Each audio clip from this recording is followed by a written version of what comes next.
So based on your research, what organizations have been active on the ground in Minnesota? What can you tell us? Yes, we have tracked over $60 million, according to the latest 990 disclosures, to approximately 14 groups, some of them national, others on the ground. $60 million, at least 14 different groups. That sounds like a pretty broad ecosystem here. Where's this money coming from? I mean, how is it flowing to these groups? Do you have any sense? So we've built a database that contains hundreds of thousands of rows from grants from networks like the Soros network, the Arabella funding network, these massive NGOs that have billions of dollars to spend on all kinds of coordinated protest, or in this case, riot activity. Welcome back. That was the Vice President of the Government Accountability Institute, Seamus Bruner, telling Senator Josh Hawley that over $60 million from nonprofits and NGOs are funding street protests and riots like the one seen in Minnesota. The State Department reportedly told Congress that the far-left group Code Pink and the People's Forum are linked to the Chinese Communist Party and its propaganda operations. Joining us now, Axiom Strategies GOP strategist Erin McGuire. Erin, it's so great to have you on the show. Thank you so much for taking the time and for joining us and helping us out with the story. What do you make of these findings? This is pretty stunning stuff. What do you think?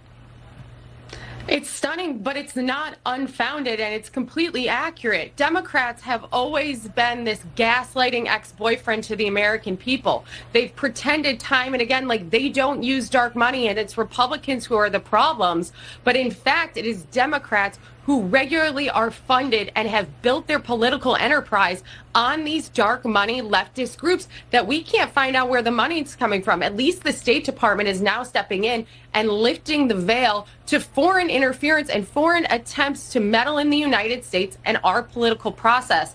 And that happens in most election cycles, to be quite honest. I think you'd be hard-pressed in recent history to find where a foreign adversary has not attempted to interfere in political process and elections in the United States. But this is the Democrats' long game. They take that money and they say, oh, this is grassroots, this is groundswell. Well, that clearly wasn't the case when those universities were having protests against Israel and all that bigotry on those colleges' campuses last year. And Minnesota is just the latest example of these dark money groups stepping in to fuel the left's discord and try to undermine America. I mean, you're making a lot of important points here. I mean, there's a call for investigation into Code Pink's ties to the Chinese Communists. I mean, it even advertises, about China on Code Pink's website.